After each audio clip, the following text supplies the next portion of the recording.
सीता की कथा। यह कहानी सीता माता कहती थी और श्री राम इसे सुना करते थे। एक दिन श्री राम भगवान को किसी काम के लिए बाहर जाना पड़ा, तो सीता माता कहने लगी कि भगवान, मेरा तो 12 वर्ष का नित्य नियम है। अब आप बाहर जाएंगे तो मैं अपनी कहानी किसे सुनाऊंगी। श्री राम ने कहा कि तुम कुएं की पाल पर जाकर बैठ जाना और वहां जो औरतें पानी भरने आएंगी उन्हें अपनी कहानी सुना देना। सीता माता कुएं की पाल पर जाकर बैठ जाती हैं। एक स्त्री आई, उसने रेशम की जड़ी की साड़ी पहन रखी थी और सोने का घड़ा ले रखा था। सीता माता उसे देख कहती हैं कि बहन, मेरा 12 वर्ष का नित्य नेम सुन लो। पर वह स्त्री बोली कि मैं तुम्हारा नित्य नेम सुनूंगी तो मुझे घर जाने में देरी हो जाएगी और मेरी सास मुझसे लड़ेंगी। उसने कहानी नहीं सुनी और चली गई। उसकी रेशम जड़ी की साड़ी फट गई, सोने का घड़ा मिट्टी के घड़े में बदल गया। सास ने देखा तो पूछा कि ये किसका दोष अपने सिर लेकर आ गई है। बहू ने कहा कि कुएं पर एक औरत बैठी थी, उसने कहानी सुनने के लिए कहा, लेकिन मैंने सुनी नहीं, जिसका यह फल मिला है। बहू की बात सुनकर अगले दिन वही साड़ी और घड़ा लेकर सास कुएं की पाल पर गई। सास को वहीं माता सीता बैठी मिली, तो माता सीता ने कहा कि बहन, मेरी कहानी सुन लीजिए। सास बोली कि एक बार छोड़, मैं तो 4 बार कहानी सुन लूंगी। राम आए, लक्ष्मण आए, देश के पुजारी आए, नित नेम का नेम लाए, आओ राम बैठो राम। तपी रसोई जियो राम, माखन मिश्री खाओ राम। दूध बतासा पियो राम, सूत के पलका मोठो राम। साल दुसाला पोठो राम, साल दुसाला ओढ़ो राम। जब बोलो जब राम ही राम, राम संवारे सबके काम। खाली घर भंडार भरेंगे, सबका बेड़ा पार करेंगे। श्री राम जय राम जय जय राम। सास बोली कि बहन, कहानी तो बहुत अच्छी लगी। कहानी सुनकर सास घर चली गई और उसकी साड़ी फिर से रेशम जड़ी की बन गई। मिट्टी का घड़ा फिर सोने के घड़े में बदल गया। बहू कहने लगी, सासू माँ, आपने ये सब कैसे किया। सास ने कहा कि बहू, तू दोष लगा के आई थी और मैं अब दोष उतार कर आ रही हूँ। बहू ने फिर पूछा कि वह कुएं वाली स्त्री कौन है। सास बोली कि वे सीता माता थी। वे पुराने से नया कर देती हैं, खाली घर में भंडार भर देती हैं। वह लक्ष्मी जी का वास घर में कर देती हैं। आदमी की जो भी इच्छा हो उसे पूरा कर देती हैं। बहू बोली कि ऐसी कहानी मुझे भी सुना दो। सास बोली कि ठीक है, तुम भी सुनो। और सास ने कहानी शुरू की। राम आए, लक्ष्मण आए, देश के पुजारी आए, नित नेम का नेम लाए, आओ राम बैठो राम। तपी रसोई जियो राम, माखन मिश्री खाओ राम। दूध बतासा पियो राम, सूत के पलका मोठो राम। साल दुसाला पोठो राम, साल दुसाला ओढ़ो राम। जब बोलो जब राम ही राम, राम संवारे सबके काम। खाली घर भंडार भरेंगे, सबका बेड़ा पार करें। श्री राम जय जय राम। कहानी सुनकर बहू बोली कि कहानी तो बहुत अच्छी है। सास ने कहा कि ठीक है, इस कहानी को रोज कहा करेंगे।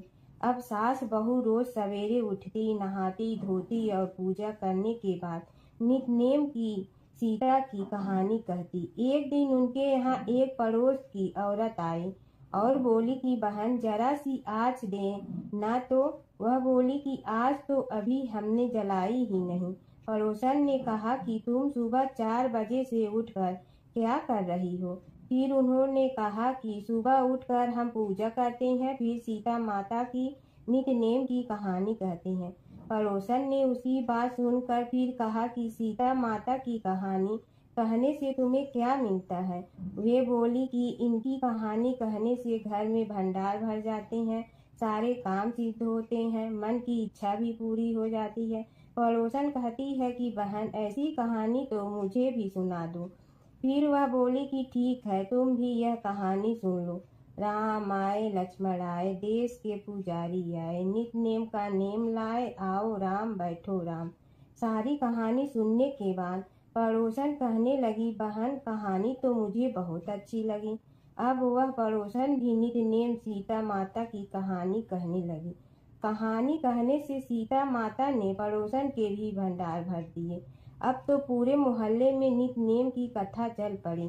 हर किसी की मनोकामना पूरी होने लगी।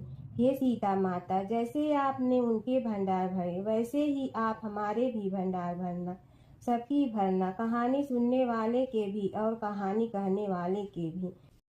माँ लक्ष्मी भगवान विष्णु के पैर क्यों दबाती हैं, आइए जानते हैं पौराणिक कथा के बारे में।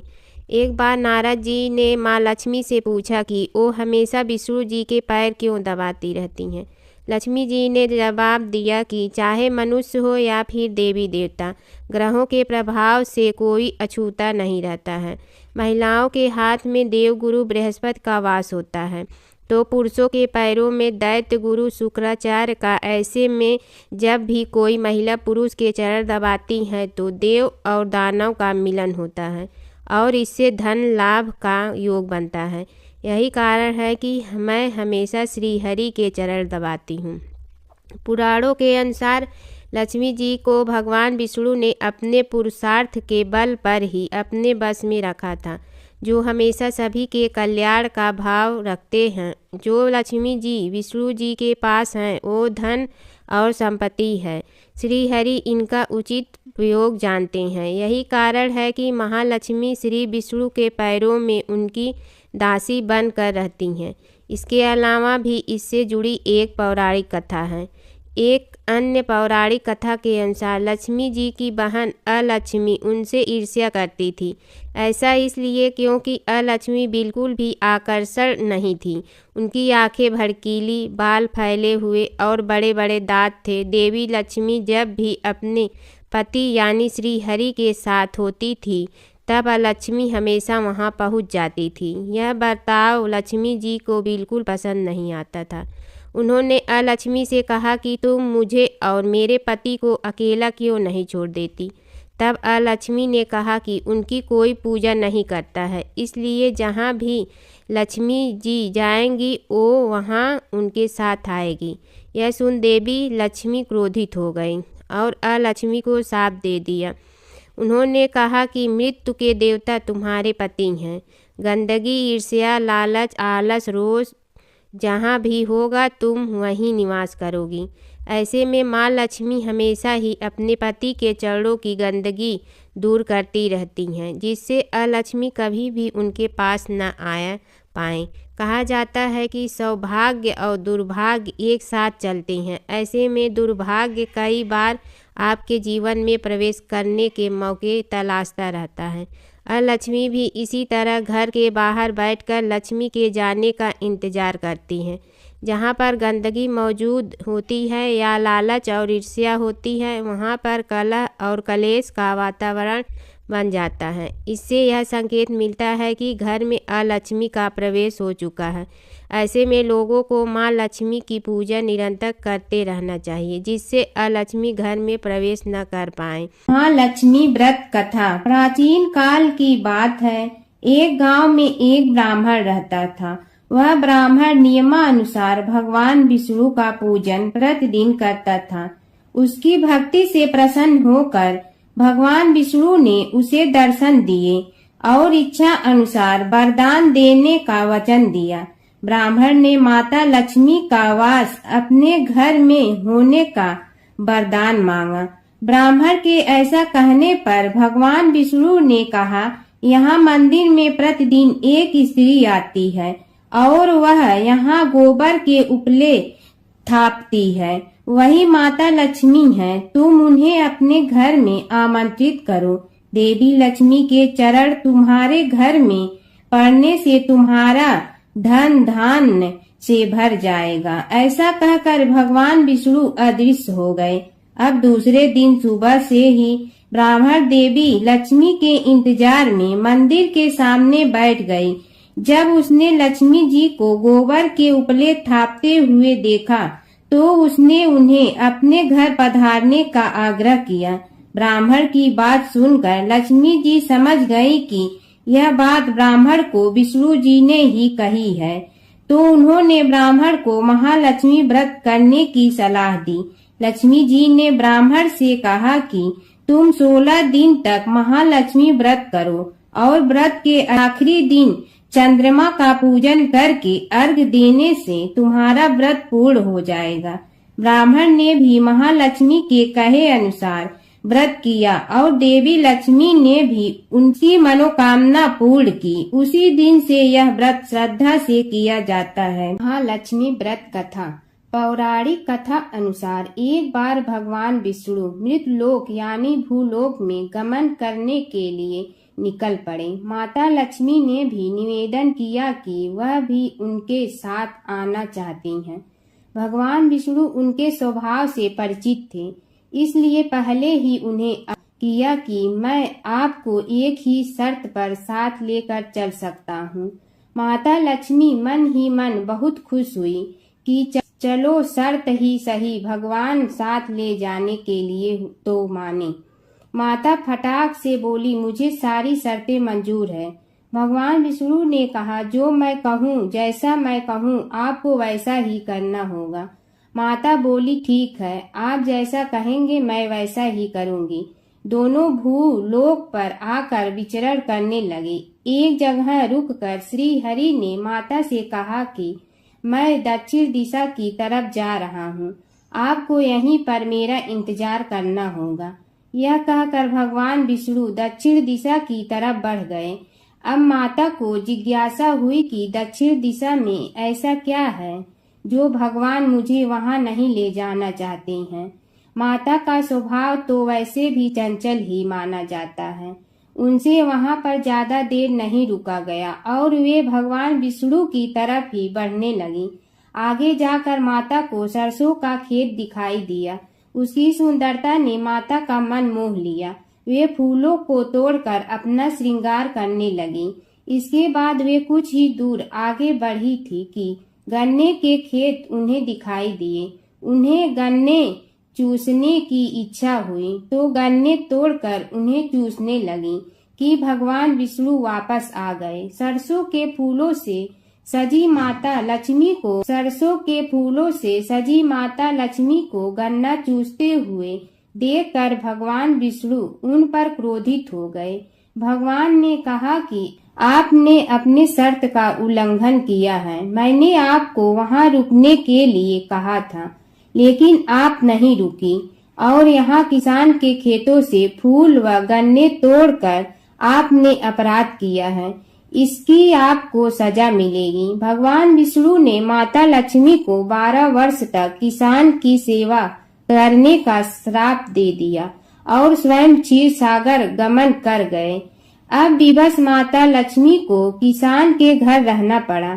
एक दिन माता लक्ष्मी ने किसान की पत्नी को देवी लक्ष्मी की प्रतिमा की पूजा करने को कहा और बोला कि इससे तुम जो भी मांगोगी तुम्हें मिलेगा। कृषक की पत्नी ने वैसा ही किया। कुछ ही दिनों में उनका घर धन धान से पूर्ण हो गया। हंसी खुशी समृद्धि में 12 साल का समय बीत गया। जब भगवान विष्णु माता लक्ष्मी को लेने के लिए आए तो किसान ने माता को न जाने देने का हठ किया। इस पर माता लक्ष्मी ने कहा कि कार्तिक कृष्ण पक्ष की 13 के दिन यदि वह विधि पूर्वक मेरी पूजा करे तो वह उसके घर में नहीं जाएंगी, लेकिन वह इस दौरान उन्हें दिखाई नहीं देगी। वह एक कलश की स्थापना करे और उसमें कुछ धन रखे, यानी धन की लक्ष्मी का रूप होगा।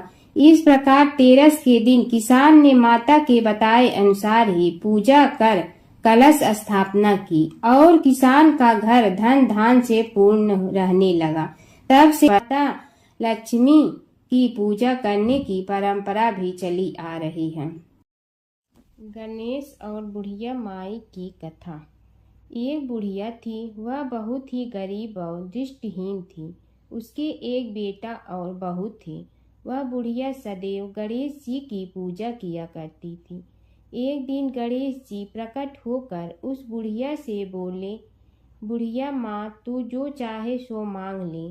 बुढ़िया बोली, मुझे तो मांगना नहीं आता, कैसे और क्या मांगूं? तब गणेश जी बोले, अपने बहू बेटे से पूछ कर मांग ले। तब बुढ़िया ने अपने बेटे से कहा, गणेश जी कहते हैं तू कुछ मांग ले, बता मैं क्या मांगूं? पुत्र ने कहा, माँ तू धन मांग ले। बहू से पूछा तो बहू ने कहा, नाती मांग ले। तब बुढ़िया ने सोचा कि ये तो अपने अपने मतलब की बात कर रहे हैं, अतः उस बुढ़िया ने पड़ोसन से पूछा तो उन्होंने कहा, बुढ़िया तू तो थोड़े दिन जियोगी, क्यों तू धन मांगो और क्यों नाती मांगे? तू तो अपनी आँखों की रोशनी मांग ले, जिससे तेरी जिंदगी आराम से कट जाए। इस पर बुढ़िया बोली, यदि आप प्रसन्न हैं तो मुझे 9 करोड़ की माया दे, निरोगी काया दे, अमर सुहाग दे, आँखों की रोशनी दे, नाती दे, पोता दे और सब परिवार को सुख दे और अंत में मोक्ष दे। यह सुनकर तब गणेश जी बोले, बुढ़िया माँ, तुमने तो हमें ठग लिया, फिर भी जो तूने मांगा है वचन के अनुसार सब तुझे मिलेगा। और यह कहकर गणेश जी अंतर ध्यान हो गए। उधर बुढ़िया माँ ने जो कुछ मांगा वह सब कुछ मिल गया। हे गणेश जी महाराज, जैसे तुमने उस बुढ़िया माँ को सब कुछ दिया वैसे ही सबको देना। बुढ़िया माई को मुक्ति दी तुलसी माता की कथा। एक बुढ़िया माई तुलसी जी को सींचती और कहती कि हे तुलसी माता, सत की दाता, मैं तेरा बिडला सींचती हूँ, मुझे बहू दे, पीताम्बर की धोती दे, मीठा मीठा घास दे, बैकुंठा में वास दे, चटक की चाल दे, पटक की मोत दे, चंदन का काठ दे, रानी सा राज दे, दाल भात का भोजन दे, 11 की मौत दे, कृष्ण जी का कंधा दे। तब तुलसी माता यह सुनकर सूखने लगी तो भगवान ने पूछा कि हे तुलसी, तुम क्यों सूख रही हो? तुलसी माता ने कहा कि एक बुढ़िया रोज आती है और यही बात कह जाती है, मैं सब बात तो पूरा कर दूंगी, लेकिन कृष्ण का कंधा कहाँ से लाऊंगी? तो भगवान बोले, जब वो मरेगी तो मैं अपने आप कंधा दे आऊँगा, तू बुढ़िया माई से कह देना। जब बुढ़िया माई मर गई, सब लोग आ गए। जब माई को ले जाने लगे तो वह किसी से न उठी। तब भगवान एक 12 बरस के बालक का रूप धारण करके आए। बालक ने कहा, मैं कान में एक बात कहूँगा तो बुढ़िया माई उठ जाएगी। बालक ने कान में कहा, बुढ़िया माई मन की निकाल ले, पीताम्बर की धोती ले, मीठा मीठा घास ले, बैकुंठा का वास ले, चटक की चाल ले, पटक की मोत ले, कृष्ण जी का कंधा ले। यह सुनकर बुढ़िया माई हल्की हो गई। भगवान ने कंधा दिया और बुढ़िया माई को मुक्ति मिल गई। हे तुलसी माता, जैसे बुढ़िया माई को मुक्ति दी वैसे सबको देना। जमुना की कहानी। प्राचीन समय में एक गांव था जिसमें 2 बहनें रहा करती थी। एक बहन का नाम गंगा था तो दूसरी बहन का नाम जमुना था। एक बार दोनों बहनें एक साहूकार के खेत से गुजर रही थी तो जमुना ने 13 दाने जौ के तोड़ लिए, जिसे देख गंगा बोली कि तुझे तो ग्रहण लग गया, तूने चोरी की है।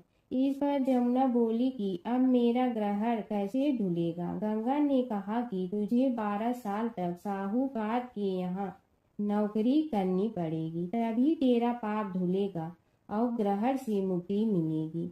जमुना साहूकार के यहाँ नौकरी के लिए जाती है और अपने लिए काम मांगती है। साहूकार उसे काम पर रख लेता है, लेकिन काम करने से पहले जमुना उसे कहती है कि मैं सारे काम करूंगी लेकिन 4 काम नहीं करूंगी।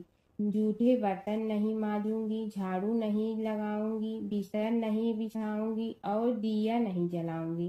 12 साल के बाद कुंभ का मेला लगा तो साहूकारनी भी कुंभ नहाने जाने लगी।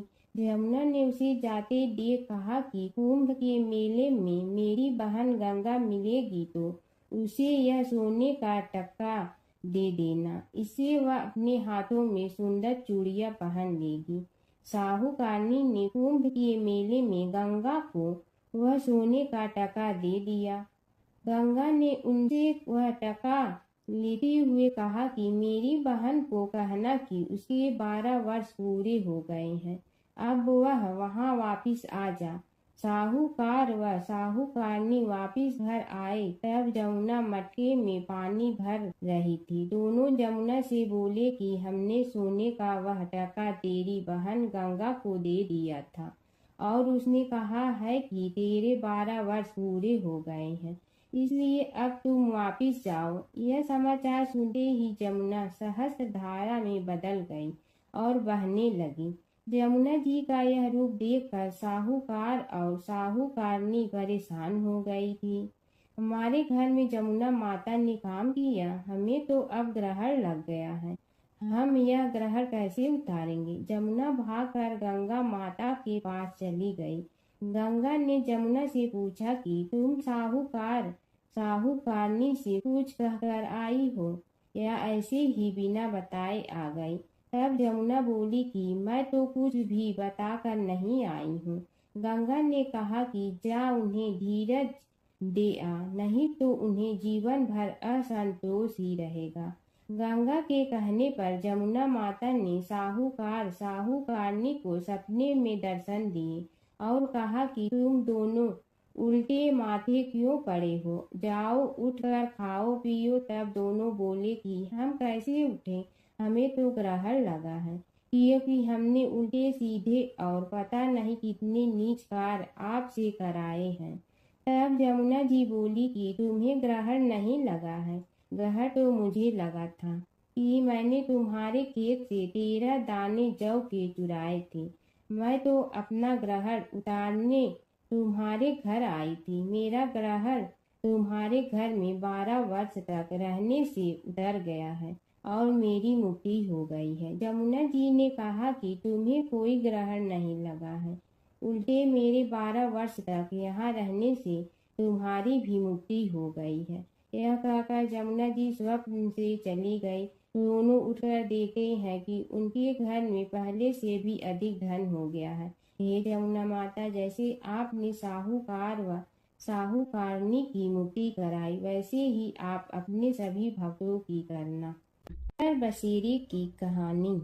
किसी गांव में एक भाट व एक जाट रहता था। दोनों में घनिष्ठ मित्रता थी। एक बार जाट अपनी बहन के घर जाने को तैयार हुआ तो भाट अपनी ससुराल जाने को तैयार हुआ। दोनों साथ चल पड़े तो रास्ते में रुककर एक कुएं की मुंडेर पर बैठ गए। जाट ने भाट से कहा कि नगर बसेरा कर लेते हैं। इस पर भाट बोला कि तू ही नगर बसेरा कर ले, मैं तो अपनी ससुराल जा रहा हूँ, वहाँ खूब खातिर होगी मेरी, तू कर ले नगर बसेरा। जाट वहीं कुएं के पास बैठ पानी की घंटी और चावल का दाना लेकर नगर बसेरा करने लगा। नगर बसेरा करने के साथ जाट कहने लगा कि नगर बसेरा जो करे सो मल धोवे पाँव, ताता माड़ा तापसी देगी मेरी माँ, माँ देगी मावशी तेगी द्वारका का वास, मीठा मीठा घास वृंदावन का वास, 5 कुल्थी छठी रास, मेरी जीगड़ो श्री कृष्ण के पास, डालू पानी हो जाए घी, झट से निकल जाए मेरा जी। यह सब कर कर के वह जाट बहन के पास चल पड़ा। जाट की बहन ने भाई के आने पर उसकी खातिर की खी बूरा के साथ भाई को जिमाया। दोनों ने बैठकर ढेर सारी बातें की। इधर भाट अपने ससुराल पहुंचा तो वहां आग लगी हुई थी। आग बुझाने वह भी लग गया, जिसमें हाथ मुंह भी काले हो गए और खुद भी थोड़ा सुलझ गया। ना रोटी ना पानी के लिए ही किसी ने पूछा। एक पड़ोसन आई तो उसने भाट की सास को कहा कि जमाई आया है, जरा उस आओ भगत कर लो। बुढ़िया बोली कि सब कुछ तो जल गया है, अब कहाँ से आओ भगत करूं। तब पड़ोसन ने ही भाट को एक रोटी के साथ छाछ दी। उसने वही खाकर गुजारा किया। शाम को दोनों फिर घर की ओर चल पड़े और रास्ते में मिल गए और एक दूसरे का हाल पूछा। भाट बोला कि मेरी ससुराल में तो आग लगी हुई थी, आग बुझाते मैं खुद काला हो गया हूँ, ना रोटी मिली ना पानी। जाट बोला कि मेरी तो बहुत खातिर हुई। फिर बोला कि मैंने कहा था ना कि नगर बसेरा कर ले, अब कर ले, लेकिन भाट ने फिर मना कर दिया। कहने लगा कि चाहे रोटी दे या न दे, तेरी तो माँ है, दही चूरमा का पेड़ा धरा पाएगा। भाट ने फिर नगर बसेरा नहीं किया, जाट ने कर लिया। नगर बसेरा जो करे सो मल धोए पाँव, ताता मारा ताप सी देगी मेरी माँ, माँ देगी मावसी देगी द्वारका का वास, मीठा मीठा घास वृंदावन का वास, 5 कुल्ठी छठी रास, मेरा जी बढ़ो श्री कृष्ण के पास। डालू पानी हो जाए घी, झट से निकल जाए मेरा जी, करके वह चल पड़ा। घर पहुँचते ही जाट की मौसी ने बहुत लाड प्यार किया। उधर भाट घर गया तो उसकी भैंस खो गई थी। बाप एक लाठी रखे तो दूसरी उठाए और कहने लगा कि ससुराल गया तो आग लगा दी, अब यहाँ आया तो भैंस खो दी। बाप ने कहा कि पहले भैंस लेकर आ, तभी रोटी पानी मिलेगा। सारा दिन भाट भैंस ढूंढता रहा, लेकिन उसे भैंस नहीं मिली। जाट और भाट की मुलाकात फिर से बाजार में हो गई। जाट ने भाट के हाल चाल पूछे तो भाट बोला कि आते ही भैंस खो गई, बस उसी दिन से भैंस ढूंढ रहा हूँ। रोटियां का तो पूछो ही मत। जाट ने कहा कि मैंने तो पहले ही कहा था कि नगर बसेरा कर ले। जाट की बात सुनकर भाट बोला कि तेरे नगर बसेरे में इतनी ताकत है तो चल अब कर लेते हैं। दोनों ने बैठकर नगर बसेरा किया। नगर बसेरा जो करे सो मल धोवे पाँव, ताता मारा तापसी देगी मेरी माँ, माँ देगी मौसी देगी द्वारका का वास, मीठा मीठा घास वृंदावन का वास, 5 कुल्ठी छठी रास, मेरा जीवड़ो श्री कृष्ण के पास। डालू पानी हो जाए घी, झट से निकल जाए मेरा जी। दोनों के नगर बसेरा करने पर भाट जैसे ही आगे बढ़ा तो उसकी खोई भैंस मिल गई, जिसे लेकर घर पहुंचा। घर पहुंचते ही माँ ने कहा कि लड़के को आते ही घर से निकाल दिया, सारे दिन से ये भूखा प्यासा भटक रहा है। यह कहकर उसकी माँ ने उसको खूब खिलाया पिलाया। इस घटना के बाद सारे नगर में ढिंढोरा पिटवा गया कि कब कोई अपने पीहर या सास से आते जाते नगर बसेरा करें। जैसे भाट को नगर बसेरा करने का फल मिला, वैसे ही हर किसी को मिले। पुरुषोत्तम मास की कथा। प्राचीन समय की बात है। देवताओं और ऋषियों ने भगवान विष्णु से पूछा, हे प्रभु, यह पुरुषोत्तम मास क्या है और इसका इतना महत्व क्यों माना जाता है? तब भगवान विष्णु बोले, सभी महीनों में एक अतिरिक्त मास आता है जिसे लोग मलमास कहकर तुच्छ समझते थे। उस मास का कोई स्वामी नहीं था, इसलिए वह बहुत दुखी रहता था। अपमान सहते सहते वह भगवान विष्णु के पास पहुंचा और रो कर बोला, हे प्रभु, सब लोग मेरा तिरस्कार करते हैं, मेरा कोई सम्मान नहीं करता है। भगवान विष्णु को उस मास पर दया आ गई। उन्होंने कहा, आज से मैं स्वयं तुम्हारा स्वामी हूँ। मेरा नाम पुरुषोत्तम है, इसलिए अब तुम्हें पुरुषोत्तम मास कहा जाएगा। जो मनुष्य इस मास में स्नान, दान, व्रत, कथा और भगवान का भजन करेगा, उसे अनेक यज्ञों के समान पुण्य मिलेगा। तभी से यह मास अत्यंत पवित्र माना जाने लगा। इस महीने में भगवान विष्णु की पूजा, गीता पाठ, दान, पुण्य और व्रत करने का विशेष महत्व है। ऐसा करने से मनुष्य के पाप नष्ट होते हैं और घर में सुख समृद्धि आती है। एक बार एक नगर में एक मालिन रहती थी। उसके पति चल बसे थे। उसका एक 4 साल का पुत्र था। उसकी सास कठोर हृदय की स्त्री थी। वह बहू को बहुत तकलीफ देती थी। एक दिन सास ने बहू और पोते को घर से निकाल दिया। वे दोनों रोते हुए चलते चलते एक जंगल में जा पहुंचे। वहां एक बड़े पेड़ के नीचे बैठ गए। वहां से थोड़ी दूर पर एक गणेश जी का मंदिर था। वहां बहुत लोग गणेश जी के दर्शन करने आते थे। दर्शन करके गणेश जी को प्रसाद चढ़ाते थे। फिर वह प्रसाद सबको बांट देते थे। इस प्रसाद से माँ बेटे का गुजारा होने लगा। दोनों गणेश जी की पूजा पाठ में लग गए। एक दिन उन्होंने सोचा क्यों न हम भी जंगल से फूल लाकर बेचें। वे रोज जंगल से फूल लाकर उसकी माला बनाकर बेचने लगे। साथ में पूजा की सामग्री और प्रसाद भी बेचने लगे। इससे उनको आमदनी होने लगी। गणेश जी की कृपा से आमदनी बढ़ने लगी। जल्दी ही उन्होंने एक मकान और एक दुकान बना लिया। एक राजा की लड़की मंदिर में रोज पूजा करने आती थी। मालिन के बेटे को देखकर राजकुमारी उस पर मोहित हो गई और उससे विवाह करने की सोचने लगी। उसने अपनी भाभी से अपने मन की बात कही। भाभी अनुभवी थी। उसने कहा, ये तो मालिन का बेटा है और तुम एक राजा की बेटी हो। यदि तुमने उससे विवाह किया तो तुम्हारी बहुत बेइज्जती होगी। पर राजकुमारी अपनी बात पर अड़ी रही। उसने कहा, मैंने तो प्रतिज्ञा कर ली है कि उसी से विवाह करूंगी। भाभी ने घर जाकर सारी बात राजा को बता दी। राजा ने मना नहीं किया और विवाह के लिए तैयार हो गए। उन्होंने बड़े धूमधाम से बेटी का विवाह मालिन के बेटे के साथ कर दिया। मालिन ने सबसे पहले बेटे बहू को गणेश जी के मंदिर में ले जाकर पूजा पाठ करवाया और गणेश जी का आशीर्वाद दिलवाया।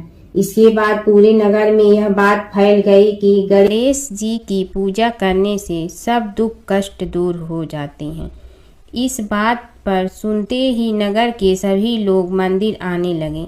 मालिन और उसके बेटे की बिक्री और बढ़ गई। उधर उसकी सास के बुरे दिन आ गए। अन्नदाता उससे रूठ गए और वह भूखों मरने लगी। एक दिन वह रोती धोती उसी गणेश जी के मंदिर में आ पहुंची। वहां वह मालिन के बेटे से बोली, मैं भूखी हूँ, मुझे रोटी कपड़ा दे दो, इसके बदले में तुम्हारा सारा काम कर दूंगी। लड़के को दया आ गई और उसे काम पर रख लिया। उसने अपनी दादी को नहीं पहचाना। जब मालिन घर आई तो उसने सास को पहचान लिया। वह सास से बोली, सासू जी आप यहाँ कैसे? सास ने पोते की तरफ इशारा करके कहा, मेरी इस सेठ के यहाँ नौकरी लग गई है। बहू बोली, यह आपका पोता है और यह घर भी आपका ही है, यह दुकान भी आपकी ही है। जब आपने हमें घर से निकाला तब गणेश जी ने हमारी रक्षा की। बहू की बात सुनकर सास बोली, मेरी करनी मैं भोगूंगी। बहू बोली, सासू जी अब आप हमारे यहाँ रहो और पोते का सुख देखो। हे गणेश जी महाराज, जैसा सुख आपने मालिन को दिया वैसा ही सुख सबको देना। कीड़ी नगरा सींचने की कहानी। एक गांव में एक बुढ़िया माई रहती थी। उसके 2 बेटे तथा बहू भी थे। बुढ़िया माई भगवान श्री हरि विष्णु की परम भक्त थी। अपना जीवन दान धर्म पुण्य कार्य कर्मों में लगाती थी। परंतु बुढ़िया माई कभी भी मंदिर और सत्संग में व तीर्थ स्थानों पर नहीं जाती थी। एक बार गांव में भागवत कथा हो रही थी। बेटे ने कहा, माँ आप सारा दिन घर में रहती हैं, आप मंदिर में भागवत कथा सुनने क्यों नहीं जाती? बुढ़िया माई ने बेटे का मन रखने के लिए कह दिया कि आज जाऊंगी, परंतु नहीं गई। ऐसा करते करते 6 दिन निकल गए। बुढ़िया माई के बेटे ने कहा, माँ आज अंतिम दिन है, आज तो कथा सुनने आपको जाना ही पड़ेगा। सारा दिन घर का काम करके बुढ़िया माई ने जाते जाते इतनी देर कर दी कि अंतिम दिन की भागवत कथा भी समाप्त हो गई। भगवान श्री हरि विष्णु सन्यासी का रूप धारण करके बुढ़िया माई के पास आए और बोले, बुढ़िया माई तुम कहाँ जा रही हो? बुढ़िया माई ने कहा, मैं भागवत कथा सुनने जा रही हूँ। तब सन्यासी रूपधारी भगवान श्री हरि विष्णु ने कहा, अब इतनी देर से क्यों जा रही हो? वहाँ तो अब कथा समाप्त हो गई है, अब वहाँ जाकर क्या करोगी? बुढ़िया माई ने कहा, अब घर से निकली हूँ तो जाकर ही रहूंगी। सब सन्यासी रूपधारी भगवान श्री हरि विष्णु ने कहा कि अब कथा समाप्त हो गई, भक्त लोग भी अपने अपने घर चले गए, अब तुम वहाँ से क्या लाओगी? तो बुढ़िया माई बोली, कुछ नहीं तो मैं वहाँ से एक ईंट ही उठा लाऊंगी। तो सन्यासी रूपधारी भगवान श्री हरि विष्णु बोले, तुम वहाँ से मिट्टी की ईंट लाओगी, उसके बदले में मैं तुम्हें एक सोने की ईंट देता हूँ। बुढ़िया माई ने ईंट ले ली और घर की तरफ चल पड़ी और विचार करने लगी कि यदि यह ईंट मैं घर लेकर जाऊंगी तो बेटे बहू झगड़ने लगेंगे, इसीलिए घर के आंगन में बाहर ही बुढ़िया माई ने वह ईंट जमीन में गाड़ दी। परंतु अब बुढ़िया माई का ध्यान उस ईंट पर ही रहने लगा। खाने पीने घर के काम करने में सदैव बुढ़िया माई अपना ध्यान सोने की ईंट पर ही लगाई रखती। बेटे बहू ने पूछा, माँ पूरे दिन घर के आंगन में क्या करती रहती हो? तो बुढ़िया माई ने कहा, मैं आने जाने वाले को देखती रहती हूँ। एक दिन बुढ़िया माई मर गई। यमराज के दूत बुढ़िया माई को लेने आए। बुढ़िया माई को लेकर धर्मराज जी के पास पहुँचे और धर्मराज जी को सारी बात बतलाई। धर्मराज जी ने बुढ़िया माई को कुतिया की योनि दे दी और कुतिया उसी पेड़ के नीचे बैठी रहती। बुढ़िया माई की बहू ने कहा, इस कुतिया को यहाँ से भगाओ, नहीं तो यह बच्चों को काट जाएगी। तो उसके बेटे ने उसकी पीठ पर एक लकड़ी मारी और बुढ़िया माई मर गई और को सर्प की योनि मिली। आंगन में सर्प को देखकर बेटे बहू ने किसी को काट नहीं जाए इसी डर से मार दिया। फिर बुढ़िया माई मरकर धर्मराज जी के पास पहुंची। बुढ़िया माई कीड़ी का रूप धारण करके उस आंगन में कीड़ी नगरा बना लिया। आंगन में कीड़ी नगरा हो गया। घर वाले बहुत परेशान हुए। घर वाले भोजन भी नहीं बना रहे थे और मन ही मन होने का स्मरण करने लगे। तब भगवान श्री हरि विष्णु सन्यासी का रूप धारण करके आए और बोले कि कुछ खाने को दे दो। तो घरवाले ने कहा, महाराज हमारे खाने को भी कुछ नहीं बनाया, क्योंकि हमारे घर में कीड़ी नगरा हो गया है, आप ही इसका कुछ उपाय बतलाइए। तब महाराज जी ने आंगन में खोदा और सोने की 28 निकाली और दोनों बेटों को दे दी और कहा, तुम्हारी माँ के नाम से दान पुण्य करना, धर्मशाला बनवाना, स्कूल बनवाना, प्याऊ लगवाना, गौशाला में गाय के चारे खाने की व्यवस्था करना। परंतु दोनों बेटे आपस में झगड़ने लगे कि तू दान कर, तू दान कर। किसी ने बुढ़िया माई के नाम से कोई दान नहीं किया और कीड़ी नगरा वहाँ उसी स्वरूप में स्थापित रहा। कुछ दिन बाद सन्यासी वापस आया और बुढ़िया माई के बेटों ने भगवान स्वरूपधारी सन्यासी महाराज से कहा कि हमारी घर की हालत वैसी की वैसी है, कीड़ी नगरा तो वैसे का वैसा ही है। तब साधु रूपधारी सन्यासी महाराज ने कहा, वह सोने के ईंट के टुकड़े लाओ और उन्हें बेचकर उनसे जो भी धन मिले उसे तुम्हारी माँ के नाम से दान पुण्य करो। इस कीड़ी नगरा पर शक्कर और आटा डालो। तुम ऐसा करोगे तो तुम्हारी माँ को मोक्ष प्राप्ति होगी। और उनके घर से कीड़ी नगरा चला गया। जो व्यक्ति प्रतिदिन सुबह प्रातः आटा और शक्कर कीड़ी नगरे पर डालता है, वह सदैव धनवान, पुत्रवान, संपन्न, सुख शांति से जीवन यापन करता है। उसके घर में कभी कोई कष्ट नहीं आता है। उसका जीवन सदा सर्वदा आनंद से व्यतीत होता है। उसके परिवार जन उसे अत्यधिक स्नेह प्रदान करते हैं। कीड़ी नगरा प्रतिदिन सींचने से जुड़ी नगरी की कहानी सुनने से, दान पुण्य व धर्म कार्यों में रुचि लगाने से जीवन उत्तम हो जाता है। तुलसी माता की कथा। पुरानी समय की बात है। एक परम सुंदर और पतिव्रता स्त्री थी जिनका नाम था वृंदा। वे भगवान विष्णु की परम भक्त थी और उनका विवाह राक्षस राजा जलंधर से हुआ था। जलंधर बहुत शक्तिशाली था और उसकी शक्ति का रहस्य था उसकी पत्नी वृंदा की अटूट पतिव्रता धर्म। जब तक वृंदा अपने पति के प्रति सच्ची और समर्पित रही तब तक कोई भी देवता जलंधर को पराजित नहीं कर सकता था। देवताओं ने कई बार प्रयास किया लेकिन जलंधर अजेय रहा। तब सभी देवता भगवान विष्णु के पास गए और उनसे सहायता मांगी। भगवान विष्णु ने एक लीला रची। वे जलंधर का रूप धारण करके वृंदा के सामने प्रकट हुए।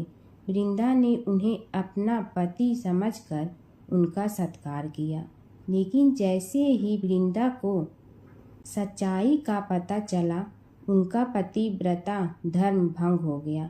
उसी क्षण देवताओं ने जलंधर का वध कर दिया। जब वृंदा को यह ज्ञात हुआ कि यह सब भगवान विष्णु की लीला थी तो वे बहुत दुखी हुई और उन्होंने भगवान विष्णु को श्राप दिया कि वे पत्थर बन जाएं। उसी श्राप के कारण भगवान विष्णु शालिग्राम पत्थर के रूप में प्रकट हुए। इसके बाद वृंदा ने अपने प्राण त्याग दिए। उनके शरीर से एक पवित्र पौधा उत्पन्न हुआ जिसे आज हम तुलसी के नाम से जानते हैं। तभी से तुलसी को देवी का रूप माना जाता है और उनकी पूजा की जाती है। तुलसी माता को घर में रखने से सुख समृद्धि आती है। भगवान विष्णु को तुलसी अत्यंत प्रिय है। बिना तुलसी के भगवान विष्णु की पूजा अधूरी मानी जाती है। सच्ची भक्ति और पतिव्रता धर्म में अपार शक्ति होती है। भगवान विष्णु और नारद की कथा। एक बार नारद मुनि जी ने भगवान विष्णु जी से पूछा, हे भगवान, आपका इस समय सबसे प्रिय भक्त कौन है?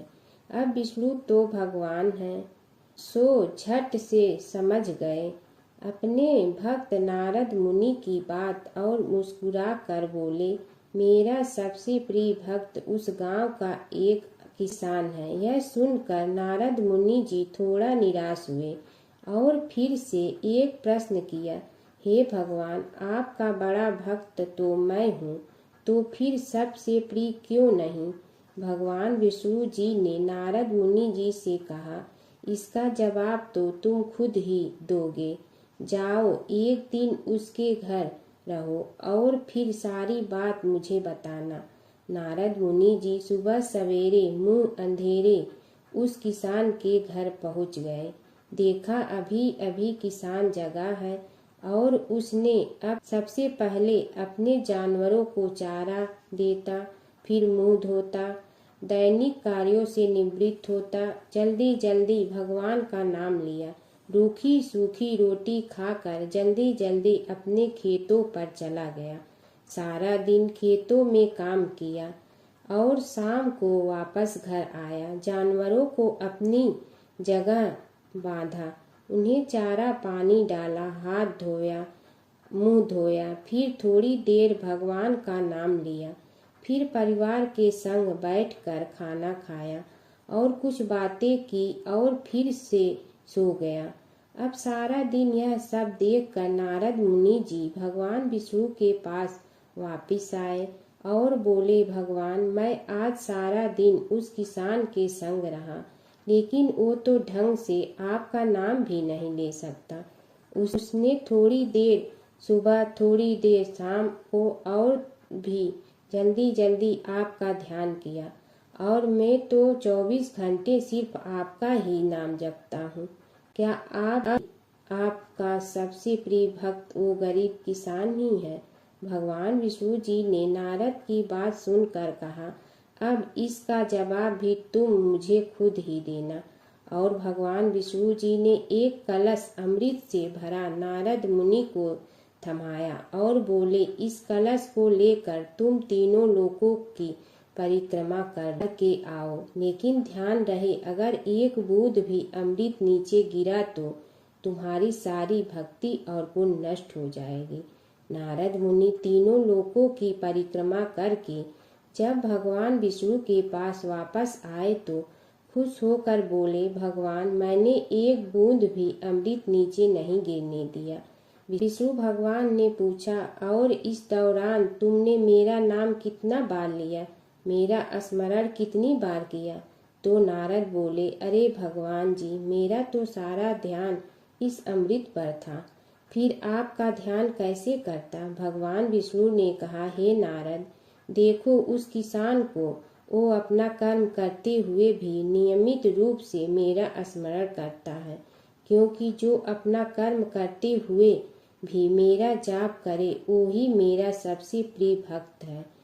तुम तो सारे दिन खाली बैठे ही जप करते हो, और जब तुम्हें कर्म दिया तो मेरे लिए तुम्हारे पास समय ही नहीं था। तो नारद मुनि सब समझ गए और भगवान के चरण पकड़ कर बोले, हे भगवान, आपने मेरा अहंकार तोड़ दिया, आप धन्य हैं।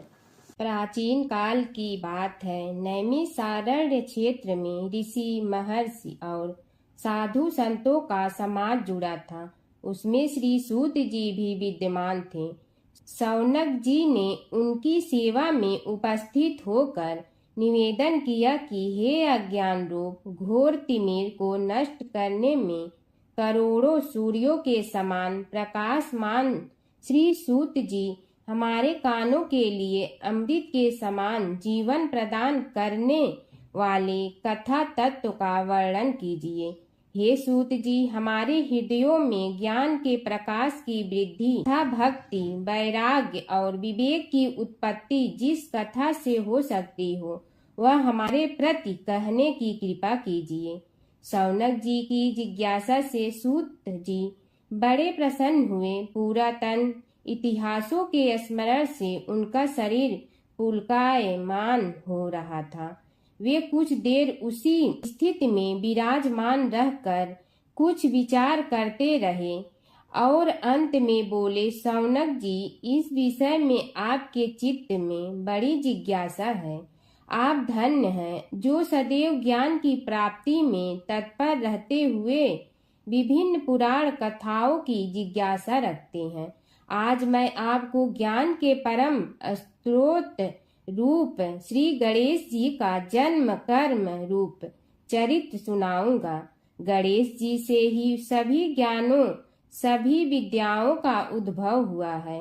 अब आप सावधान चित्त से विराजमान हो। श्री गणेश जी के ध्यान और नमस्कार पूर्वक उनका चरित्र श्रवण करें। नमस्तस्मै गणेशाय ब्रह्मा विद्या प्रदायिनी यनागस्त्यसमः साक्षात विघ्न सागर सोषणे। कैसे हैं वे श्री गणेश जो सभी प्रकार की ब्रह्म विद्याओं को प्रदान करने वाले, अर्थात ब्रह्मा के सगुण और निर्गुण स्वरूप पर प्रकाश डालने और जीव ब्रह्मा का अभेद प्रतिपादन करने वाली विद्याओं के दाता हैं। वे विघ्नों के समुद्रों को महर्षि अगस्त्य के समान शोषण करने में समर्थ हैं, इसलिए उनका नाम विघ्न सागर शोषक के नाम से प्रसिद्ध है। मैं उन भगवान श्री गणेश जी को नमस्कार करता हूँ। प्रथम पूजा के अधिकारी श्री गणेश जी, यह कहकर सूत जी कुछ समय के लिए मौन हो गए और फिर बोले, शौनक जी, भगवान गणेश जी ही सर्वप्रथम पूजा प्राप्ति के अधिकारी हैं। किसी भी देवता की पूजा करो, पहले उनकी पूजा करो। शौनक जी ने निवेदन किया, हे भगवान, हे सूत, सर्वप्रथम यह बताने की कृपा कीजिए कि गणेश जी को प्रथम पूजा का अधिकार किस प्रकार प्राप्त हुआ।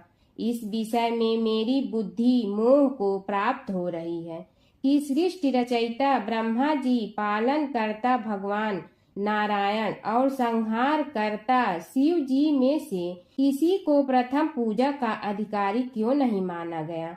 यह त्रिदेव ही तो सबसे बड़ा देवता माने जाते हैं। सूत जी ने कहा, शौनक जी, यह भी एक रहस्य ही है। देखो, अधिकार मांगने से नहीं मिलता, इसके लिए योग्यता होनी चाहिए। संसार में अनेकों देवी देवताएं पूजे जाते हैं। पहले जो जिसका इष्ट देव होता है वह उसी की पूजा किया करता है। इससे बड़े देवताओं के महत्व में कमी आने की आशंका उत्पन्न हो गई। इस कारण देवताओं में परस्पर विवाद होने लगा। वे उसका निर्णय प्राप्त करने के लिए शिव जी के पास पहुँचे और प्रणाम करके पूछने लगे, प्रभु, हम सब में प्रथम पूजा का अधिकारी कौन है? शिव जी सोचने लगे कि किसे प्रथम पूजा का अधिकारी माने। तभी उन्हें एक युक्ति सूझी। बोले, देवगण, इसका निपटारा बातों से नहीं तथ्यों से होगा।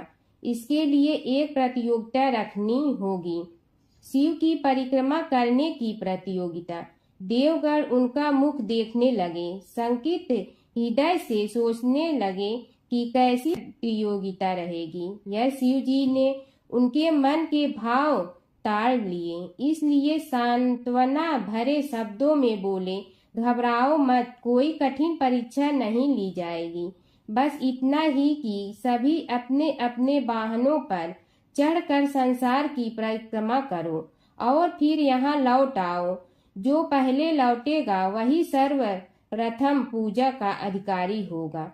अब क्या देर थी, सभी अपने अपने वाहन पर चढ़कर दौड़ पड़े। किसी का वाहन गजराज था तो किसी का सिंह, किसी का भैंसा तो किसी का मृग, किसी का हंस तो किसी का उल्लू, किसी का अश्व तो किसी का श्वान। अभिप्राय यह है कि वाहनों को विविधता के दर्शन उस समय जितने भले प्रकार से हो सकते थे उतने अन्य समय में नहीं। सबसे गया बीता वाहन गणेश जी का था मूषक, उससे चूहा भी कहते हैं। ऐसे वाहन के बल भरोसे इस प्रतियोगिता में सफल होना तो क्या, सम्मिलित होना भी हास्यास्पद है। गणेश जी ने सोचा, छोड़ो, क्या होगा प्रतियोगिता में भाग लेने से, हम तो यहाँ बैठे रह कर ही तमाशा देखेंगे। वे बहुत देर तक विचार करते रहे। अंत में उन्हें एक युक्ति सूझी। शिव जी स्वयं ही जगदाता हैं, यह संसार उन्हीं का प्रतिबिंब है, तब क्यों न इन्हीं की परिक्रमा कर ली जाए। इनकी परिक्रमा करने से ही संसार की परिक्रमा हो जाएगी। ऐसा निश्चय कर उन्होंने मूषक पर चढ़कर शिव जी की परिक्रमा की और उनके समक्ष जा पहुँचे। शिव जी ने कहा, तुमने परिक्रमा पूर्ण कर ली? उन्होंने उत्तर दिया, जी हाँ। शिव जी सोचने लगे कि इसे तो यहीं घूमते हुए देखा, फिर परिक्रमा कैसे कराया। देवताओं का परिक्रमा करके लौटना आरंभ हुआ और उन्होंने गणेश जी को वहां बैठे देखा तो माथा ठनक गया। फिर भी साहस करके बोले, अरे तुम विश्व की परिक्रमा के लिए नहीं गए? गणेश जी ने कहा, अरे मैं कब का यहाँ आ गया। देवता बोले, तुम्हें तो कहीं भी नहीं देखा। गणेश जी ने उत्तर दिया, देखते कहाँ से, समस्त संसार शिव जी में विद्यमान है।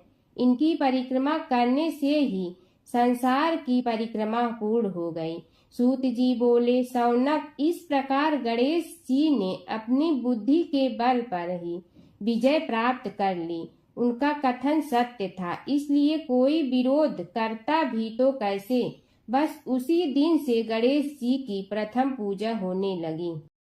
सूत जी बोले, हे शौनक जी, यह एक तथ्य है कि गणेश जी ही उसके पात्र हैं। वे बड़े देवता का भी कार्य सिद्धि में विघ्न उपस्थित होने पर उन विघ्न राज का आश्रय न लिया हो। हे शौनक, वे देव भी बड़े दयालु हैं। नाम तो शिव जी का ही आशुतोष है, किंतु वे सर्वात्मा और सर्वरक्षक प्रभु तो शिव जी की अपेक्षा भी शीघ्र ही प्रकट हो जाते हैं। उनका भक्त कभी किसी संकट में नहीं पड़ता। यदि प्रारब्ध वशात कभी किसी विपत्ति में पड़ भी जाता है तो गणेश्वर की उपासना करने पर उनके अनुग्रह से उनके समस्त दुख दूर होकर परम सुख की प्राप्ति होती है। शौनक ने कहा, हे सूत जी, हे महाभाग, हे प्रभु, मैं गणेश जी के विभिन्न चरित्रों का अध्ययन करना चाहता हूँ, तो मुझे बताइए कि किस ग्रंथ का अवलोकन करूँ। हे दयामय, आपको तो उनके समस्त चरित्र विदित है कि यदि आप ही उन्हें सुनाने की कृपा करें तो मेरा अत्यधिक उपकार होगा। सूत जी बोले, हे सौनक भगवान, गणेश्वर के इतने चरित्र हैं कि उन सब का कथन इस जिह्वा से संभव नहीं, क्योंकि प्रभु अनंत, प्रभु चरित अनंता वाली बात समस्त विद्वान ऋषि मुनि कहते हैं। फिर भी गणेश जी प्रथम पूजा के अधिकारी होने के कारण समस्त देव चरित्रों में जुड़े हुए हैं, इसलिए उनका प्रभाव भी सर्वाधिक व्यापक है।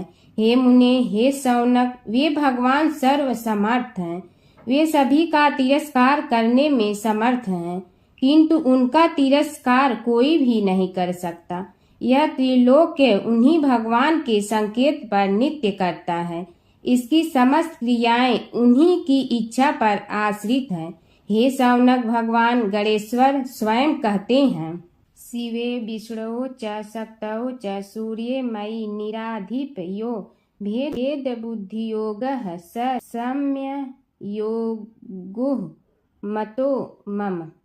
हे नरेश्वर, हे वरेण्य, शिव, विष्णु, शक्ति, सूर्य और मुझ गणेश में जो अभेद बुद्धि योग है, मेरे मत में वही सम्यक योग है।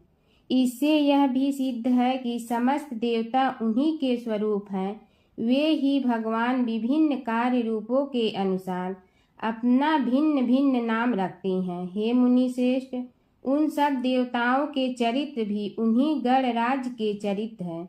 यद्यपि सब चरित्र एक ही ग्रंथ में मिलने में संभव नहीं है, फिर भी गणेश्वर के अनेकों प्रमुख चरित्रों का वर्णन गणेश पुराण में हुआ है। राजा सोमकांत का वृतांत कथन।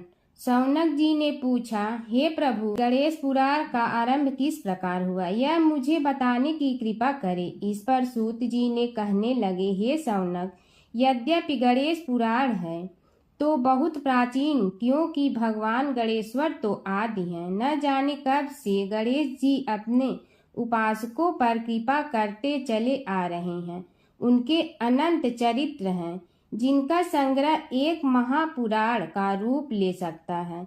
उसे एक बार भगवान नारायण ने नारद जी को और भगवान ने शंकर और जगन जननी पार्वती जी को सुनाया था। बाद में वही पुराण संक्षेप रूप में ब्रह्मा जी ने महर्षि वेद व्यास को सुनाया और फिर व्यास जी ने महर्षि भृगु को सुनाया। भृगु ने कृपा करके सौराष्ट्र के एक राजा सोमकांत को सुनाया था। तब से वह पुराण अनेक कथाओं में विस्तृत होता रहा और अनेक कथाओं से रहित होता हुआ अनेक रूप में प्रचलित है। सौनक जी ने पूछा, भगवान, आप यह बताने का कष्ट करें कि राजा सोमकांत कौन था, उसने महर्षि से गणेश पुराण का श्रवण कहाँ किया था, उस पुराण के श्रवण से उसे क्या क्या उपलब्धियां हुई। हे नाथ, मुझे श्री गणेश्वर की कथा के प्रति उत्कंठा बढ़ती ही जा रही है। सूत जी बोले, हे सौनक, सौराष्ट्र के देवनगर नाम की एक प्रसिद्ध राजधानी थी। वहाँ का राजा सोमकांत था। वह अपनी प्रजा का पुत्र के समान पालन करता था। वह वेद ज्ञान संपन्न, शस्त्र विद्या में पारंगत एवं प्रबल प्रतापी राजा, समस्त राजाओं में मान्य तथा अत्यंत वैभवशाली था। उसका ऐश्वर्य कुबेर के भी ऐश्वर्य को लज्जित करता था। उसने अपने पराक्रम से अनेकों देश जीत लिए थे। उसकी पत्नी अत्यंत रूपवती, गुणवती, धर्माज्ञा एवं पतिव्रत धर्म का पालन करने वाली थी। वह सदैव अपने प्राणनाथ की सेवा में लगी रहती थी। उसका नाम सुधर्मा था। जैसे वह प्रतिव्रता थी, वैसे ही राजा भी एक पत्नी व्रता का पालन करने लगा। उसके हेमकांत नामक एक सुंदर पुत्र था। वह भी सभी विद्याओं का ज्ञाता और अस्त्र शस्त्रादि के अभ्यास में निपुण हो गया था। यह सभी श्रेष्ठ लक्षणों से संपन्न, सद्गुणी एवं प्रजा जनों के हितों का अत्यंत पोषक था। इस प्रकार राजा सोमकांत स्त्री पुत्र, पशुवाहन, राज्य एवं प्रतिष्ठा आदि से सब प्रकार सुखी था। उससे दुख तो था ही नहीं। सभी राजागण उसका हार्दिक सम्मान करते थे तथा उसकी श्रेष्ठ कीर्ति भी संसार व्यापी थी। परंतु युवा अवस्था के अंत में सोमकांत को घृणित कोष्ठ रोग हो गया। उसके अनेक उपचार किए गए किंतु कोई लाभ नहीं हुआ। रोग शीघ्रता से बढ़ने लगा और उसके कीड़े पड़ गए। जब रोग की अधिक वृद्धि होने लगी और उसका कोई उपाय न हो सका तो राजा ने मंत्रियों को बुलाकर कहा, सुब्रतो, जाने किस कारण यह रोग मुझे पीड़ित कर रहा है। अवश्य ही यह किसी पूर्व जन्म के पाप का फल होगा। इसलिए मैं अब अपना समस्त राजपाट छोड़कर वन में रहूंगा। मेरे पुत्र हेमकांत को मेरे समान मानकर राज्य शासन का धर्म पूर्वक संचालन कराते रहें। यह कहकर राजा ने शुभ दिन दिखवाकर अपने पुत्र हेमकांत को राज्य पद पर अभिषेक किया और अपनी पत्नी सुधर्मा के साथ निर्जन वन की ओर चल दिया। प्रजापालक राजा के वियोग में समस्त प्रजा जन अश्रु बहाते हुए उनके साथ चले गए। राज्य की सीमा पर पहुंचकर राजा ने अपने पुत्र अमात्यगण और प्रजाजनों को समझाया, आप सब लोग धर्म के जानने वाले श्रेष्ठ आचरण में तत्पर एवं सहृदय हैं। यह संसार तो वैसे भी परिवर्तनशील है। जो आज है वह कल नहीं था और आने वाले कल में भी नहीं रहेगा। इसलिए मेरे जाने से दुख का कोई कारण नहीं है। मेरे स्थान पर मेरा पुत्र सभी कार्यों को करेगा। इसलिए आप सब उसके अनुशासन में रहते हुए उसे सदैव सम्मान करते रहें। फिर पुत्र से कहा, बेटा, यह स्थिति सभी के समझ आती रही है। हमारे पूर्व पुरुष भी परंपरागत रूप से वृद्धावस्था आने पर वन में जाते रहे हैं। मैं कुछ समय पहले ही वन में जा रहा हूँ, तो कुछ पहले या पीछे जाने में कोई अंतर नहीं पड़ता। यदि कुछ वर्ष बाद जाऊं तब भी मोह का त्याग करना ही होगा। इसलिए हे वत्स, तुम दुखित मत हो और मेरी आज्ञा मानकर राज्य शासन को ठीक प्रकार चलाओ। ध्यान रखना, क्षत्रिय धर्म का कभी त्याग न करना और प्रजा को सदा सुखी रखना। इस प्रकार राजा सोमकांत ने सभी को समझा बुझाकर वहां से वापस लौट आया और स्वयं अपनी पतिव्रता भार्या के साथ वन में प्रवेश किया। पुत्र हेमकांत के आग्रह से उसने सुबल और ज्ञान गम्य नामक 2 आत्माओं को भी साथ ले लिया। उन सब ने एक समतल एवं सुंदर स्थान देखकर वहां विश्राम किया। तभी उन्हें एक मुनि कुमार दिखाई दिया। राजा ने उससे पूछा, तुम कौन हो, कहाँ रहते हो? यदि उचित समझो तो मुझे बताओ। मुनि बालक ने कोमल बाड़ी में कहा, मैं महर्षि भृगु का पुत्र हूँ। मेरा नाम च्यवन है। हमारा आश्रम निकट में ही है। अब आप भी अपना परिचय दीजिए। राजा ने कहा, मुनि कुमार, आपका परिचय पाकर मुझे बड़ी प्रसन्नता हुई। मैं सौराष्ट्र के देवनगर नामक राज्य का अधिपति रहा हूँ। अब अपने पुत्र को राज्य देकर मैंने अरण्य की शरण ली है। मुझे कुष्ठ रोग अत्यंत पीड़ित किए हुए हैं। उसकी निवृत्ति का कोई उपाय करने वाला हो तो कृपा कर मुझे बताइए। मुनि कुमार ने कहा, मैं अपने पिताजी से अपना वृतांत कहता हूँ, फिर वे जैसा कहेंगे आपको बताऊंगा। यह कहकर मुनि बालक चला गया और कुछ देर में ही आकर बोला, राजन, मैंने आपका वृतांत अपने पिताजी को बताया। उनकी आज्ञा हुई है कि आप सब मेरे साथ आश्रम में चलकर उनसे भेंट करें, तभी आपके रोग के विषय में भी विचार किया जाएगा। राजा सोमकांत के पूर्व जन्म का वृत्तांत भृगु द्वारा वर्णन। राजा अपनी पत्नी और अमात्यों के सहित च्यवन के साथ साथ भृगु आश्रम में जा पहुंचा और उन्हें प्रणाम कर बोला, हे भगवान, हे महर्षि, मैं आपकी शरण हूँ। आप मुझ कुष्ठी पर कृपा कीजिए। महर्षि बोले, राजन, यह तुम्हारे किसी पूर्व जन्म कृत पाप का ही उदय हो गया है। इसका उपाय मैं विचार करके बताऊंगा। आज तो तुम सब स्नान आज से निवृत्त होकर रात्रि विश्राम करो। महर्षि की आज्ञा अनुसार सबने स्नान भोजन आदि के उपरांत रात्रि व्यतीत की और प्रातः काल स्नान आदि नित्य कर्मों से निवृत्त होकर महर्षि की सेवा में उपस्थित हुए। महर्षि ने कहा, राजन, मैंने तुम्हारे पूर्व जन्म का वृत्तांत जान लिया हूँ और यह भी विदित कर लिया है कि किस पाप के फल से तुम्हें इस रोग की प्राप्ति हुई है। यदि तुम चाहो तो उसे सुना दूं। राजा ने हाथ जोड़कर निवेदन किया, बड़ी कृपा होगी मुनिनाथ, मैं उसे सुनने के लिए उत्कंठित हूँ। महर्षि ने कहा, तुम पूर्व जन्म में एक धनवान वैश्य के लाडले पुत्र थे। वह वैश्य विंध्याचल के निकट कौलहार नामक ग्राम में निवास करता था। उसकी पत्नी का नाम सुलोचना था। तुम उसी वैश्य दंपत के पुत्र हुए। तुम्हारा नाम कामद था। तुम्हारा लालन पालन बड़े लाड चाव से हुआ। उन्होंने तुम्हारा विवाह एक अत्यंत सुंदरी वैश्य कन्या से कर दिया था, जिसका नाम कुटुम्बिनी था। यद्यप तुम्हारी भार्या सुशीला थी और तुम्हें सदैव धर्म में निरत देखना चाहती थी, किंतु तुम्हारा स्वभाव वासनांध होने के कारण दिन प्रतिदिन उज्जवल होता जा रहा था। किंतु माता पिता भी धार्मिक थे, इसलिए उनके सामने तुम्हारी उज्ज्वलता दबी रही।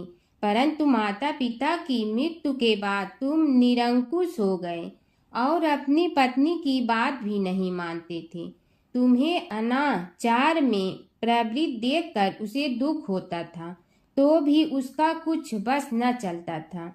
तुम्हारी उन्मत्तता चरम सीमा पर थी। अपनों से भी द्वेष और क्रूरता का व्यवहार किया करते थे। हत्या आदि कराते थे। तुम्हारे लिए सामान्य बात हो गई। पीड़ित व्यक्तियों ने तुम्हारे विरुद्ध राजा से पुकार की। अभियोग चला और तुम्हें राज्य की सीमा से भी बाहर चले जाने का आदेश हुआ। तब तुम घर छोड़कर किसी निर्जन वन में रहने लगे। उस समय तुम्हारा कार्य लोगों को लूटना और हत्या करना ही रह गया। एक दिन माध्याह्न काल था। गुणवर्धक नामक एक विद्वान ब्राह्मण उधर से निकला। बेचारा अपनी पत्नी को लिवाने के लिए ससुराल जा रहा था। तुमने उस ब्राह्मण युवक को पकड़कर लूट लिया। प्रतिरोध करने पर उसे मारने लगे तो वह चित्कार करने लगा, मुझे मत मार, मत मार, देख मेरा दूसरा विवाह हुआ है। मैं पत्नी को लेने के लिए जा रहा हूँ। किंतु तुम तो क्रोधवश में ऐसे लीन हो रहे थे कि तुमने उसकी बात सुनकर भी नहीं सुनी। जब उसे मारने लगे तो उसने श्राप दे दिया, अरे हत्यारे, मेरी हत्या के पाप से तो सहस्त्र कल्प तक घोर नरक भोगोगे।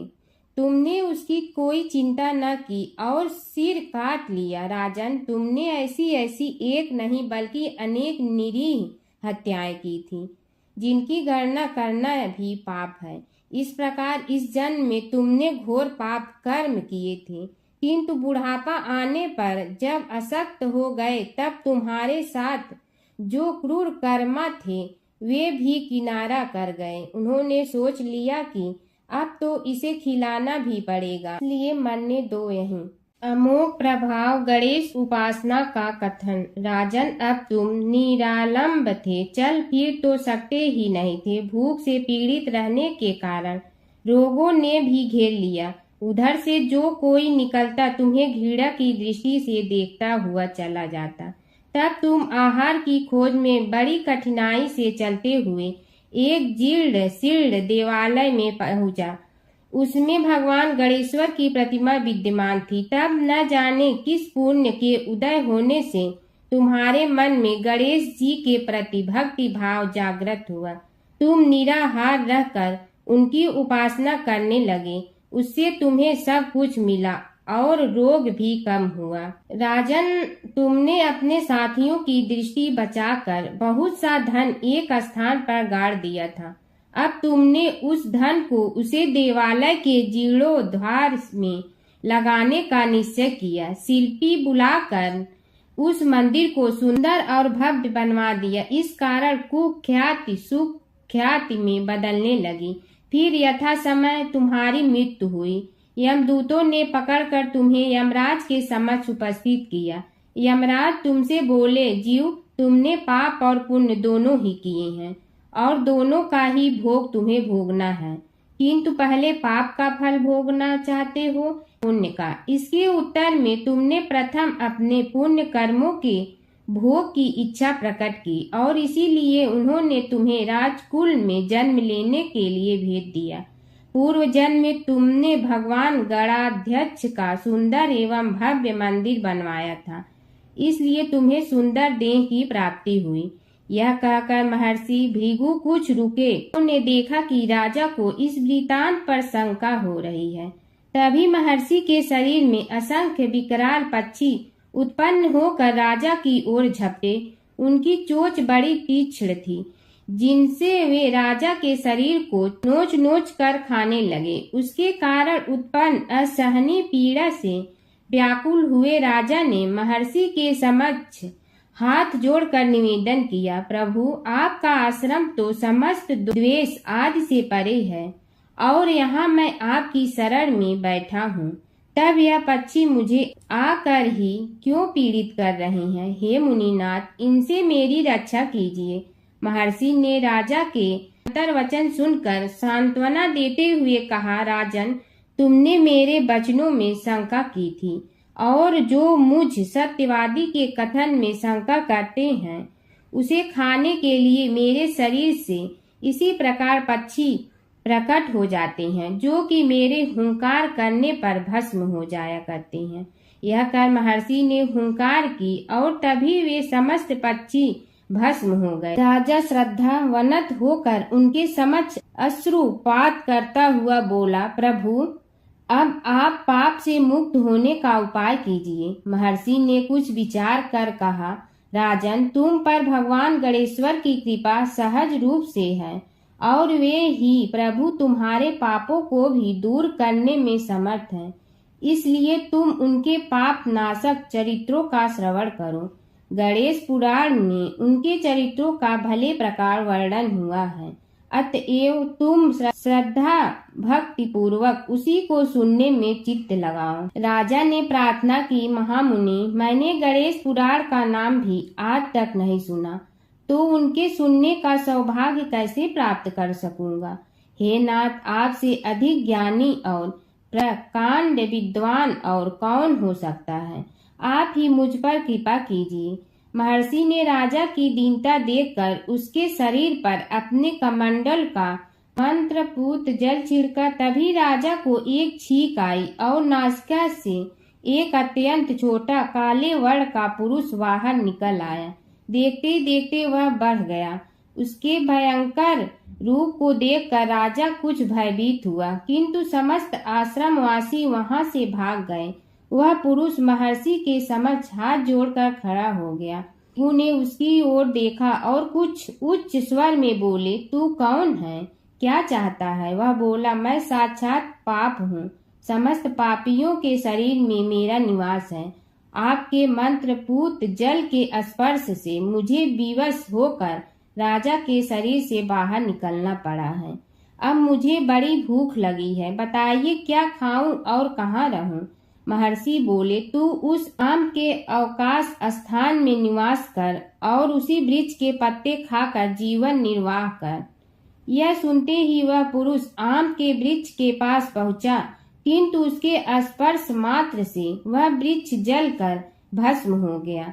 फिर जब पाप पुरुष को रहने के लिए कोई स्थान दिखाई न दिया तो वह भी अंतर्हित हो गया। हर व्रत कथा के साथ पढ़ी और सुनी जाने वाली लपसी तपसी की यह कहानी। एक तपसी था। तपसी हमेशा भगवान की तपस्या में लीन रहता था। लपसी रोजाना 1.25 सेर की लपसी बनाकर भगवान का भोग लगाकर जीम लेता था। एक दिन दोनों लड़ने लगे। तपसी बोला, मैं रोज भगवान की तपस्या करता हूँ, इसलिए मैं बड़ा हूँ। लपसी बोला, मैं रोज भगवान को 1.25 सेर लपसी का भोग लगाता हूँ, इसलिए मैं बड़ा हूँ। नारद जी वहाँ से गुजर रहे थे। दोनों को लड़ता देखकर उनसे पूछा कि तुम क्यों लड़ रहे हो? तपसी ने खुद के बड़ा होने का कारण बताया और लपसी ने अपना कारण बताया। नारद जी बोले, तुम्हारा फैसला मैं करूँगा। दूसरे दिन लपसी और तपसी नहाकर अपनी रोज की भक्ति करने आए तो नारद जी ने छुपकर 1.25 करोड़ की एक एक अंगूठी उन दोनों के आगे रख दी। तपसी की नज़र उस अंगूठी पर पड़ी जो उसने चुपचाप अंगूठी उठाकर अपने नीचे दबा ली। तब लपसी की नज़र अंगूठी पर पड़ी लेकिन उसने ध्यान नहीं दिया। भगवान को भोग लगाकर लपसी खाना खाने लगा। नारद जी सामने आए तो दोनों ने पूछा कि कौन बड़ा, तो नारद जी ने तपसी से खड़ा होने को कहा। वो खड़ा हुआ तो उसने नीचे दबी अंगूठी दिखाई पड़ी। नारद जी ने लपसी से कहा, तपस्या करने के बाद भी तुम्हारी चोरी करने की आदत नहीं गई, इसलिए लपसी बड़ा है और तुम्हें तुम्हारी तपस्या का कोई फल भी नहीं मिलेगा। तपसी शर्मिंदा होकर माफ़ी मांगने लगा। उसने नारद जी से पूछा, मुझे मेरी तपस्या का फल कैसे मिलेगा? नारद जी ने कहा, यदि कोई गाय और कुत्ते की रोटी नहीं बनाएगा तो फल तुम्हें मिलेगा। यदि कोई ब्राह्मण को भोजन करवा कर दक्षिणा नहीं देगा तो फल तुम्हें मिलेगा। यदि कोई साड़ी के साथ ब्लाउज नहीं देगा तो फल तुझे मिलेगा। यदि कोई दिए से दिया जलाएगा तो फल तुम्हें मिलेगा। यदि कोई सारी कहानी सुने लेकिन तुम्हारी कहानी नहीं सुने तो फल तुझे मिलेगा। उसी दिन से हर व्रत कथा कहानी के साथ लपसी तपसी की कहानी भी सुनी और कही जाती है। ओम जय जगदीश हरे स्वामी जय जगदीश हरे, भक्त जनों के संकट क्षण में दूर करे। ओम जय जगदीश हरे, जो ध्यावे फल पावे, दुख बिन दे मन का, सुख संपत्ति घर आवे, कष्ट मिटे तन का। ओम जय जगदीश हरे, मात पिता तुम मेरे, शरण कहूँ किसकी, तुम विनय और न दूजा, आस करूँ जिसकी। ओम जय जगदीश हरे, तुम पूर्ण परमात्मा, तुम अंतर्यामी, पार ब्रह्म परमेश्वर, तुम सबके स्वामी। ओम जय जगदीश हरे, तुम बिंदा के सागर, तुम पालन करता, मैं मूरख कल काम, कृपा करो भरता।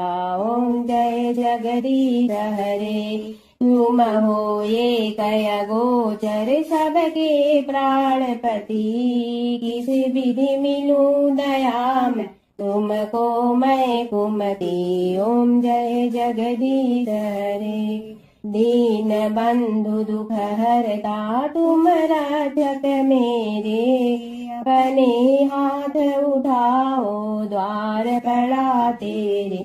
ओम जय जगदीश हरे, विषय विकार मिटा, पाप हरो देवा, श्रद्धा भक्ति बढ़ाओ, संतन की सेवा। ओम जय जगदीश हरे, तन मन धन सब तेरा, स्वामी सब कुछ है तेरा, तेरा तुझको अर्पण क्या लागे मेरा।